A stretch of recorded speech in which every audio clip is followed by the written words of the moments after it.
Welcome to the Champion Breakdown, where we highlight the gold nuggets, the tips and tricks to help you become the best version of yourself in your journey to becoming a champion.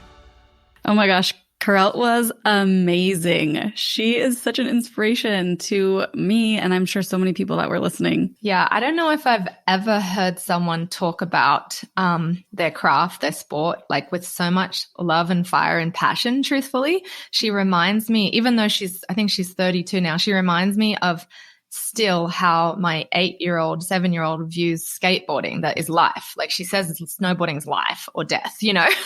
Well, I know. And she was even saying that, you know, when she was talking about how has she continued to go for so long and how has she continued to have fun. And she said literally like, because she feels like she's still a kid learning the sport and just having that gratitude to even be able to do her sport. And I think that that's what sometimes gets away because people, you know, she talks about that. There's so much, sometimes there's so much noise. And so it's hard to like focus on what really matters. But what really matters is that you get to snowboard and just being like a kid all the time. I mean, she's like a kid. She's like a 32-year-old kid. Yeah. It's amazing. And that was one of the reasons when I've known about her for years and watched her, but it was one of the reasons why I wanted her on the podcast. Because when you see her even in person, she does have that like joy for life like a kid does. She's so fun. And it's amazing to be able to keep that throughout such a long career. She didn't talk about all the ups and downs she had, but she's had some very gnarly things happen to her in her personal life. And it's really, it's amazing to keep that like joy instead of being beaten into the ground, you know? Yeah. And I remember actually when we interviewed Julia, she was very similar where when there's a lot going on around like distractions, bullying, critics, whatever, life, like crazy life stuff, to be able to have something to put your energy into, it is really actually something that is pretty amazing. And I think realizing that, and it sounds like she realized that as a young kid, even to know like, okay, well, I know I got a lot going on and this is really hard, but like if I can just focus on what I love and what I love to do is snowboard. And I just think that that's really cool. Yeah, totally. And the bullying stuff, gosh, I bet you any money we will not interview one champion who didn't have haters who were basically jealous and tried to pull them down because of their talent or work ethic or like, I think when someone has such a big vision like that or a joy or a light inside, if you're a little damaged or you got stuff going on, I think those people tend to be targeted. You know, it's not because people don't love you. It's just that some people want to just pull you down. And I loved how she talked about, how she just kept focused on her vision while that was happening, but thankfully spoke about it with an adult to help her, you know, see things clearly. Yeah, I thought that was such an amazing lesson because I know that happens a lot, you know, when you think that, you know, something is really hard that's going on and you just don't really know how to deal with it, but just finding someone to help you is really important because it sounds like once she did that, she realized that this was an issue with other people anyway. This was an issue that needed to be taken care of. But I know that can be really scary because you feel like, oh, you don't want to be the one that, gets that other person in trouble, but it doesn't have to be, you know, it doesn't have to be bad, you know, finding somebody that you can trust, finding somebody to talk to about a certain situation, because that's exactly what she said. She just wished she would have done it earlier because she ended up having to go through a lot of hardship because of this person or these couple people. But if she would have just, once she took care of it, then it was fine, right? But if she would have talked to him about it earlier, it would have been taken care of much earlier. So just some tips out there for you guys is just if you feel like you're having an issue, just talk to somebody. That's what mentors are for. That's what coaches are for. That's what parents are for. That they want to help you, you know, don't be afraid of that. Mm-hmm. Something I absolutely loved her talking about is when we asked her some tools and tricks of how she gets through things, you know, maybe it was mindset tricks. And she just said, I love that she talked about just feel it. Don't try to push down those angry, sad, whatever feelings. Like you got to feel it. And I think you and I, we read a lot of parenting books and they all say that, you know, it's amazing she figured that out. And then you're able to learn and grow from it and not have something that is undealt with. You're just like, this is human. This is normal.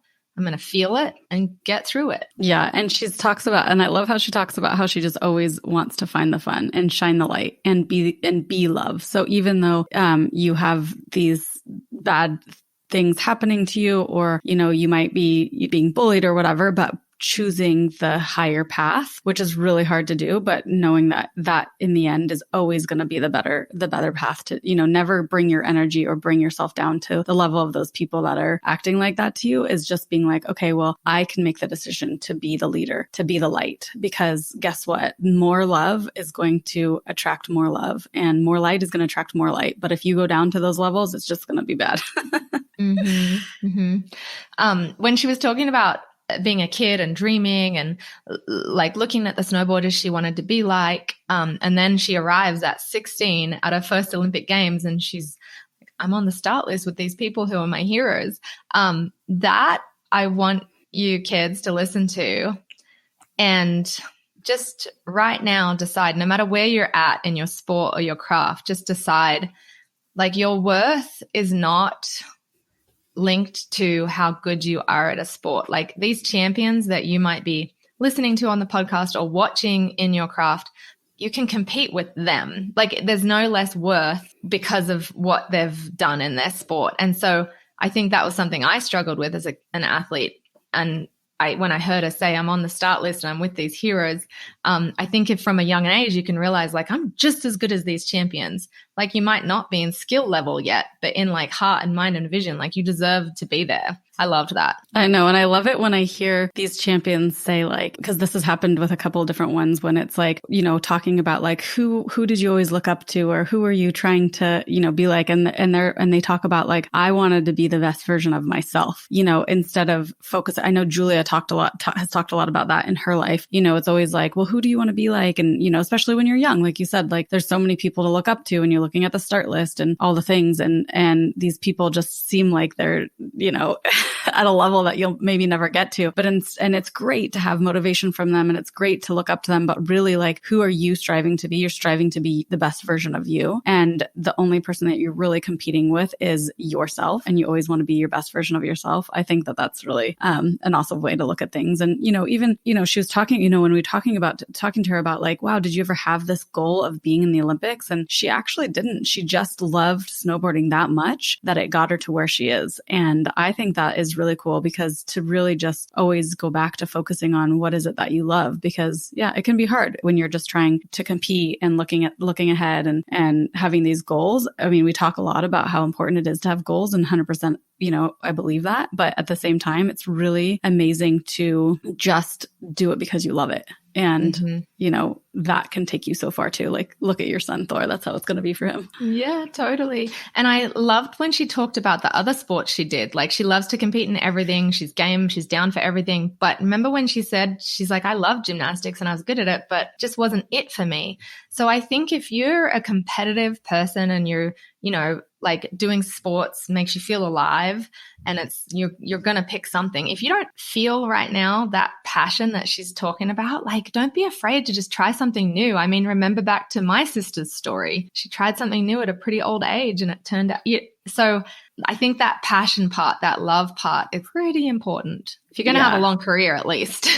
Yeah, you can't force it. You can't fake it, like it has to be something that you love to do. So go out and find your passion, you guys, if you haven't found it yet. And that's what's so cool about this podcast, and is listening to all these different athletes, because you might have never heard of, we, are going to start interviewing more and more people that are in sports that you might not even have ever heard of. And it's going to be really fun to talk to them and see how they got into those sports, because I know that there is a passion out there for everyone. You just have to find it. Yes. Okay. Can't wait. Till next time. See you guys then. Bye.